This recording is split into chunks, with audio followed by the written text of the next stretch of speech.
అందుకే అయితే అందరూ చెయ్యలేరు అనుకోండి. ఒక రహస్యం ఉంది ఉపాసనలో. అంటే ఎవరు చేయడానికి ప్రయత్నాలు మాత్రం చెయ్యకండి. ఒక్కటి మాత్రం చేస్తూ ఉంటారు, పెద్దలైన వారు చేస్తారు. ఇది నేను అసలు ఎందుకు చెప్పను. అందుకంటే అది తెలియక గబుక్కుని ఎవరైనా చేయడానికి ప్రయత్నాలు చేస్తే లేనిపోని ఇబ్బందులు వస్తాయి. అందుచేత ఆ ఎరుపు యొక్క గొప్పతనం అది. అది కేవలం ఎవరైనా ఆంతరంగికంగా దాని గురించి తెలుసుకోవాలంటే మళ్ళీ అందరూ ఆంతరంగికంగా అడిగితే ఇబ్బంది. నేను ఎప్పుడో ఎవరో దానికి కొంచెం ఒక స్థాయి ఉన్న వాళ్ళు ఎవరైనా ఉంటే అప్పుడు చెప్తాను ఆ ఎరుపు ఎందుకు అలా ఉపాసన చేస్తారు అన్నది. అందుకని అమ్మవారంతా ఎరుపే.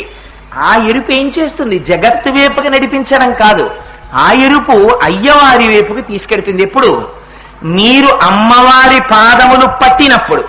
ఆవిడే జగత్తు కనుక ఆవిడ ఏం చెప్తుందంటే, అబ్బాయి జగత్ ఏం లేదురా, ఇది పిచ్చాడా, జగత్తు లేదు నాన్న, ఆత్మయే ఉన్నది అని ఆవిడ ఏం చేస్తుందంటే తను తప్పుకుంటుంది. తప్పుకుని ఏం చేస్తుంది? శివశక్తి ఐక్యరూపిణి లలితాంబిక. అమ్మవారు తీసుకెళ్లి అయ్యవారి చేతిలో చేయి పెట్టేస్తుంది. పెట్టేసేటప్పటికి ఏమవుతుంది? అయ్యవారితో కలుపుతుంది. ఇలా కలపడమే శివశక్తి ఐక్యరూపిణి. ఇదే ఎరుపుకి ఉండేటటువంటి అంతరార్థం. అందుకని ఇవాళ శంకరాచార్యుల వారు అమ్మ నువ్వు అంతా ఎరుపుగా కనపడుతున్నావు అండం. అమ్మవారికి అందుకే ఎర్రటి వస్త్రం అంటే ఇష్టం. శంకరాచార్యుల వారు అమ్మ నువ్వు ఎర్రగా కనపడుతున్నావు అండం అంటే అనేశారు. అసలు అమ్మవారి స్వరూపం ఏమిటి? అమ్మవారి స్వరూపమే ఎరుపు. సింధూరారుణ విగ్రహం. ఆ శ్లోకాన్ని ఇలా మార్చారు శంకరాచార్యుల వారు. అందుకని అమ్మ నువ్వు అంతా ఎర్రగా కనపడుతున్నావు, అమ్మగా ఎర్రతనం కనపడడం, అయ్యగారి వైపుకి తిప్పడం, ఈ ఉపాసన రహస్యాన్ని చెప్తున్నారు. అందుకని అమ్మని ఎర్రతనంగానే ఉపాసన చెయ్యాలి. సరే, అందుచేత అమ్మ నువ్వు అంతా ఎరుపుగా కనపడుతున్నావు, అది మొట్టమొదటి ఆరోపణ. రెండవ ఆరోపణ ఏమిటి? అమ్మ శంకరుడికి సంబంధించినటువంటి 3 కన్నులు నీ దగ్గర కనబడుతున్నాయి. పరమశివుడికి ఒక పేరుంది. ఏమిటది? త్రయంబకుడు అని పేరు ఆయనకి. అందుకే మృత్యుంజయ మహామంత్రం చెప్పినా కూడా ఓం త్రయంబకం యజామహే సుగంధిం పుష్టివర్ధనం అంటాం. చిత్రం ఏమిటో తెలుసా అండి? అమ్మవారికి ఏముంటాయో అయ్యవారికి అవే ఉంటాయి. ఆయన త్రయంబకుడు, 3 కన్నులు ఉన్నవాడు. ఆవిడ కూడా 3 కన్నులున్నది. ఆయన సుగంధి, మంచి వాసన వస్తుంటాడు. అమ్మవారి జుత్తు కూడా మంచి సువాసన వస్తూ ఉంటుంది. నిన్నటి రోజున చెప్పాను కదా, ఇక్కడ మంత్రం ఏముందో అక్కడ అదే ఉంటుంది. ఇద్దరిది ఒకటే అయి ఉంటుంది, ఇద్దరు ఒకటై ఉంటారు. అది రహస్యం. ఇద్దరిలా కనపడతారు, ఒకటవుతారు. ఇద్దరిలా కనపడినంతసేపు, జగత్తుగా బ్రహ్మముగా కనపడినంతసేపు ఆవిడ నాటకం చేస్తున్నట్టు, మాయని మన మీద ప్రదర్శించినట్టు. ఆ ఎరుపు అయ్యవారి వైపు తిప్పడం మొదలైన నాడు ఆవిడ అనుగ్రహం ప్రసరించినట్టు. అందుకే ఎరుపు కనపడగానే ముందు ఆయుధాలు కనపడాలి. ఆయుధాలు కనపడితే తల కనపడాలి. ఎందుకని నిన్నటి రోజున మీకు చెప్పాను, ఆ ముందు లోపల ఉన్నటువంటి రాగము, ద్వేషము, ఇంద్రియముల లౌల్యము పోతే అమ్మవారు అజ్ఞానాన్ని పోగొట్టి అయ్యవారి వైపుకి నడిపిస్తుంది. అందుకని అదిగో నడిపించడం ఉందే, అది కూడా అమ్మవారు చేసేటటువంటి మహోపకారం. ఎప్పుడు చేస్తుంది? మీరేం చెయ్యక్కర్లేదు. ఆవిడకి ప్రేమతో ఆవిడ్ని పేర్లు పెట్టి పిలిచారనుకోండి, నామపారాయణ ప్రీత, ఆవిడ పొంగిపోతుంది. అబ్బా నన్నిన్ని పేర్లతో పిలుస్తున్నాడు రా భక్తిగా వీడు అని వెంటనే ఏం చేస్తుంది? చిట్ట చివర ఆవిడ చేసేదేమిటి? శివశక్తి ఐక్యరూపిణి లలితాంబిక. శివుడిలోకి తీసుకెళ్లి కలిపేస్తుంది. అదే అమ్మవారు చేసే పని. అదే అమ్మవారు ఏం చేస్తోంది? అయ్యవారి నుంచి అందుకని కిరీటం మీద ఇద్దరికీ కూడా చంద్రరేఖలు మాత్రమే ఉంటాయి.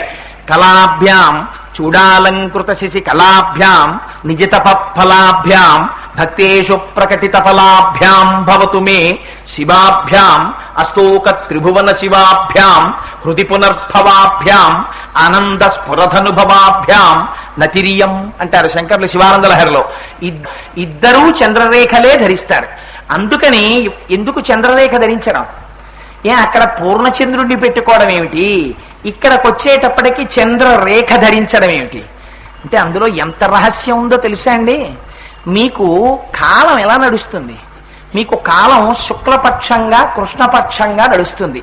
మీరు పూజ చేశారనుకోండి, సంకల్పం ఏమని చెప్తారు? తారణనామ సంవత్సరే ఉత్తరాయణే ఆషాఢమాసే కృష్ణపక్షే పొద్దున్న తదియంయాం వాసర అని కదా చెప్పుకుంటున్నారు. కృష్ణపక్షం శుక్లపక్షం కృష్ణపక్షం శుక్లపక్షం అని చెప్తున్నారు. కృష్ణపక్షం శుక్లపక్షం ఎక్కడి నుంచి వస్తాయి? చంద్రుడిలోంచి 15 కళలు బయటికి వస్తే కృష్ణపక్షం, మళ్ళీ 15 కళలతో చంద్రుడు పూర్ణ చంద్రుడైతే శుక్లపక్షం. మరి శుక్లపక్షంలో పెరుగుతున్నది, కృష్ణపక్షంలో తరుగుతున్న కళలు ఏదో ఒక కళలోంచి రావాలి కదా. ఒక కళ ఉంటే కదా అందులోంచి 15 కళలు వెళ్ళిపోతూ ఉండడం, మళ్ళీ 15 కళలు వచ్చి చేరడం. అలాంటి 16వ కళ ఒక కళ ఉన్నది. దానికే చిత్కళ అని పేరు. ఆ చిత్కళయే చంద్రరేఖ. ఆ చంద్రరేఖ వాళ్ళిద్దరూ ధరిస్తారు. అంటే వాళ్ళు కాలమునకు అతీతులై ఉంటారు. అందుకే కాలము వారి చేత ధరింపబడింది, కానీ కాలమునకు వారు వశులు కారు. అందుచేత అమ్మా, పరమశివుని యొక్క తల మీద ఉండవలసినటువంటి చంద్రరేఖ నీ తల మీదకి వచ్చింది ఏమిటమ్మా అంటే, ఇద్దరూ చంద్రరేఖలు ధరించిన వారే. శివుడికి శివశక్తికి తేడా లేదు. మొట్టమొదటి రోజునే మీకు నేను ఒక విషయం విజ్ఞాపన చేశాను. కోటేశ్వరరావు యొక్క ఉపన్యాస శక్తికి తేడా ఉండదు. కోటేశ్వరరావు గారు మీరు ఇంట్లో ఉండండి, మీ కంఠం బాగోలేదు అంటున్నారు కదా, మీ ఉపన్యాస శక్తిని ఇక్కడికి పంపించండి అని మీరు అన్నారనుకోండి. నేను మా ఇంట్లో ఉంటే నా ఉపన్యాస శక్తి ఇక్కడికి వస్తుందా? రాదు. నేను ఉంటేనే నా ఉపన్యాస శక్తి ఉంటుంది. అలా శివుడు ఒక చోట, శివశక్తి ఒక చోట ఉంటాయా? ఉండవు. శివుడు శివశక్తి కలగలిసి ఉంటాయి. అందుకని కలగలిసి ఉండేటటువంటి స్వరూపం ఇద్దరి ఆభరణములు ఒకటే అయి ఉంటాయి. అందుకని అయ్యవారి తల మీద ఉండవలసినటువంటి చంద్రరేఖ ఇవాళ అమ్మవారి యొక్క తల మీద కనపడుతోంది, కిరీటం మీద. సరే, అక్కడ వరకు బాగుంది.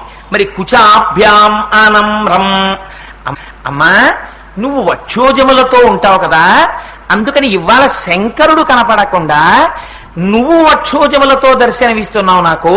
పైగా ఇలా ముందుకు వంగి పాలిండ్ల యొక్క భారం చేత దర్శనమిస్తున్నావు.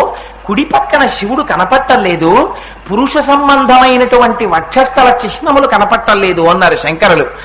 ఇది అసలు రహస్యమంతా ఇక్కడ ఏమిటో తెలుసా అండి? అమ్మవారిని శంకరాచార్యుల వారు ఏమన్నారు? నాకు కొంచెం అనుమానంగా ఉందమ్మా, దొంగతనం చేశావని అని కదా అన్నారు. అసలు నిజంగా దొంగతనం చేసింది అమ్మవారా? నిజంగా దొంగతనం చేసిన వాడు శంకరుడా? అసలు నిష్పక్షపాతంగా మాట్లాడాలనుకోండి, మా అమ్మ మహాపతివ్రత. మా అమ్మ శక్తులన్నీ తీసుకుని మా అయ్యగారు లేనిపోని పేర్లన్నీ ఆయన తగిలించుకున్నారు. అసలు మూడో కన్ను ఆయనది ఆవిడిది కూడాను, ఒకళ్ళది కాదు కదా. ఇందాక నుంచి చెప్తున్నాను కదా, ఇద్దరిది మూడో కన్ను అని. అయినప్పుడు మూడో కన్ను తెరిస్తే మన్మధుడు కాలిపోయాడు.